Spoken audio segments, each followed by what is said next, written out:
ஏசாயா 11ஆம் அதிகாரம் 2வது வசனம். இந்த அகல்கள் இருக்கிற 7 அகல்கள் 7 ஆவியானவர் அப்படின்னு பார்க்குறோம். அது மட்டும் 7 சபை என்று நேற்று படிச்சிருந்தோம் இல்லைங்களா? வெளிப்படுத்தல் 7 திருச்சபை, ஒவ்வொரு அகல்களுக்கும் ஒரு சபை. அதுபோல் ஒவ்வொரு ஆத்துமாவுக்கும் ஒவ்வொரு ஸ்பிரிட், ஹோலி ஸ்பிரிட் உண்டு. அதாவது பரிசுத்த ஆவியானவர், ஒரே ஆவியானவர் எவ்வளோ கிரியை செய்கிறேன்னா இந்த வகையான இந்த பாருங்க, இந்த வேதத்தில் படிக்கும்போது ஏசாயா 11:2 எல்லாம் சேர்ந்து வசிக்கிறாங்களா? ஞானத்தை உணர்வையும் அருளும் ஆவியும், ஆலோசனையும் பலனை அருளும் ஆவியும், அறிவையும் கர்த்தருக்கு பயப்படுகிற பயத்தை அருளும் ஆவியாகிய கர்த்தருடைய ஆவியானவர் அவர் மேல் தங்கி இருப்பார். எனவே இந்த ஆவியானவர் யார் மேல் தங்கியிருப்பார்? இயேசு கிறிஸ்து மேலே.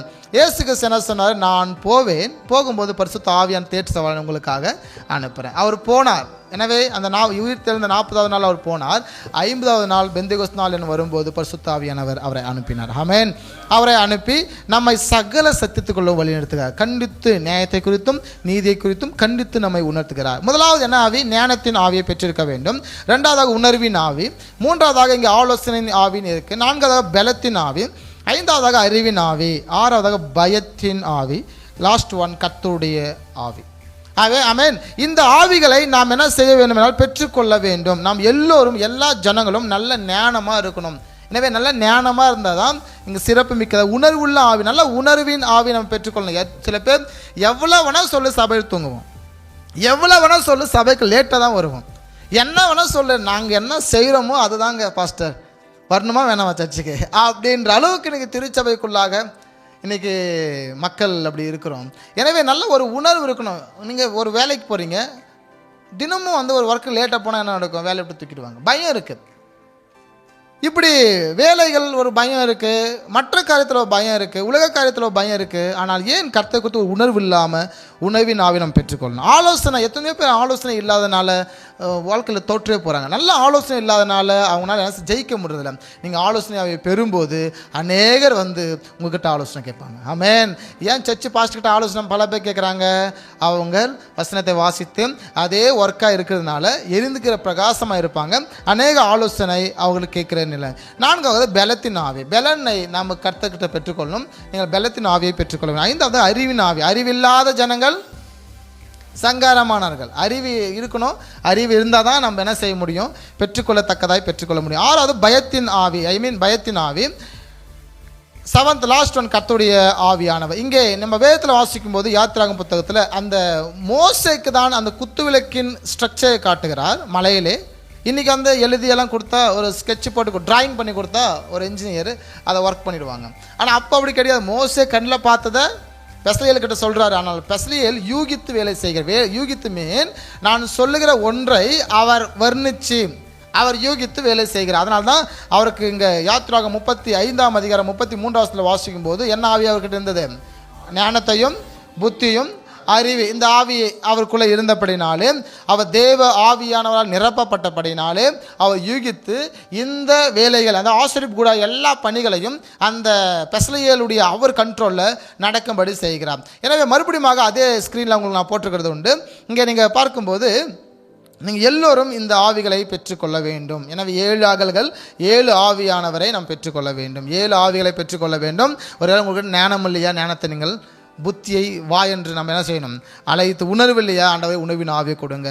ஆலோசனை இல்லையா? எனக்கு ஆலோசனை ஆவியை கொடுங்க. பலம் இல்லை, ரொம்ப பலவீனமாக இருக்குங்க. ஏதோ ஒரு சின்ன பிரச்சனை நம்ம அழுறோம், உட்கார்ந்து உடைஞ்சிடறோம், மனசை உடைஞ்சிடறோம். எனவே பலத்தின் ஆவியை கொடுங்க. எனவே நம்முடைய பலவீனத்தில் அவர் பலன் பூரணமாக தங்குகிறது. அப்புறம் அறிவின் ஆவி. நல்ல அறிவுபூர்வமாக இருக்கணும். அறிவில்லாமல் பேசி எத்தனை பேர் வீணாக போனவங்க உண்டு.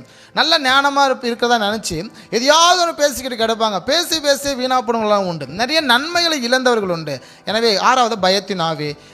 7வதாக பயபக்தின் ஆவி. பயபக்தியாக சபைக்கு வாங்க, ஜெபம் பண்ணுங்க, மனுஷங்க முன்பதாக அல்ல கர்த்தரை பார்க்கிற என்று மறவாத படிக்க காத்திருங்க. கடைசியாக கர்த்தருடைய ஆவியானவர் அந்த யோவான் ஸ்நானகத்தில் இருந்தார் என்று வேதம் சொல்லும். ஆமென். எலியா மேல் கர்த்தருடைய ஆவியானவர் இருந்தால் அது எலிஷா மேலே டிரான்ஸ்ஃபர் ஆகிறத நம்ம பார்க்கறது உண்டு. எனவே ஞானத்தின் ஆவியை ஒருத்தர் கேட்குறாரு. யார் அது? சாலமோன் ஞானத்தின் ஆவியை கேட்கும்போது எல்லாவற்றையும் ஆண்டவர் அவனுக்கு கொடுத்தார். அவனுக்கு உணவின் ஆவி இருந்தது, ஆலோசனை ஆவி இருந்தது, பலத்தின் ஆவி. எனவே நிறைய பேர் அயல் நாட்டுக்கார ராஜாக்கள் எல்லாம் ஆலோசனை கேட்குற பலம். அவன் தான் ராஜா. வேர்ல்டுக்கே இன்றைக்கி எப்படி அமெரிக்கா ஐக்கிய நாடு வேர்ல்டுக்கே இருக்குது. இது போல் அன்று அந்த எருசலேம் தான் மையமாக வைத்து இந்த உலகத்திற்கு பெரிய ஒரு வல்லரசாக திகழ்ந்தது. 7th ஒன் கர்த்தருடைய ஆவியானவர் அவன் மேல் இருந்தார். ஆனால் அவன்கிட்ட இல்லாத ஒன்று 6th ஒன் பயத்தின் ஆவி.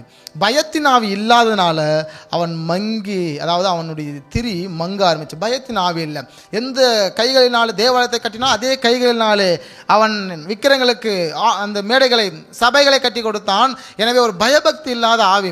எனவே எல்லாமே அவனுக்கிட்ட இருந்த, ராஜ்யம் இருந்தது, ஆலோசனை இருந்தது, கர்த்தருடைய ஆவியானவர் இருந்தார், ஞானம் இருந்தது, அறிவு இருந்தது. ஆனால் அவங்ககிட்ட அந்த பயபக்தி, கர்த்தரை கொடுத்த பயம் இல்லை. இன்னைக்கு எத்தனை பேர் நம்ம சர்ச்சில் மொபைல் யூஸ் பண்ணிட்டு இருக்கோம், தேவையில்லாத பார்த்துட்டு இருக்கோம். நேரத்திற்கு வாங்க, நல்லா பயபக்தியை உட்கார்ந்து கேளுங்க. வார்த்தை சத்தத்தை நம்ம தெளிவாக கேட்டு அதை நீங்கள் பின்பற்ற முயற்சி பண்ணுங்கள். பயபக்தி இல்லை அப்படின்னா உங்ககிட்ட இருக்க எல்லாத்தையும், ஏன் பயம் இல்லை அப்படின்னு சொன்னால் நீங்கள் துணிகரமாக பாவம் செய்ய ஆரம்பிப்பீங்க. துணிகரமாக செய்யும்போது மற்ற எரிந்து கொண்டிருக்க திரிகள் எல்லாம் ஆட்டோமேட்டிக்காக அணைய ஆரம்பிக்கும். ஒருவன் பரிசுத்த ஆவியான துக்கப்படுத்தாதீர்கள் என்று வேதம் சொல்கிறது. உங்ககிட்ட இருக்கிற பரிசுத்த ஆவியானவரை நீங்கள் துக்கப்படுத்தாத படிக்கு நீங்கள் கவனமாக பார்த்து கொள்ள வேண்டும். ரெண்டு வசனத்தை இப்போ படித்து முடிச்சிடுவோம். ஏசாயா 42 3 வசனம். இந்த வசனங்கள் எல்லாம் சேர்ந்து, அவர் நாணலை முறியாமலும் மங்கி எரிக திரியை அணையாமலும். எஸ், நம்முடைய வாழ்க்கையிலே ஆண்டவர் இந்த மங்கி எரிகிற திரியை அணையாமல் பார்ப்பார். எனவே அடுத்தபடியாக வாசிப்போம். மத்தேயு 12:20 வாசிக்கும் போது இங்கே லாஸ்ட்டாக பாருங்க, மங்கி எரிகிற திரியை அணையாமலும் இருப்பார்.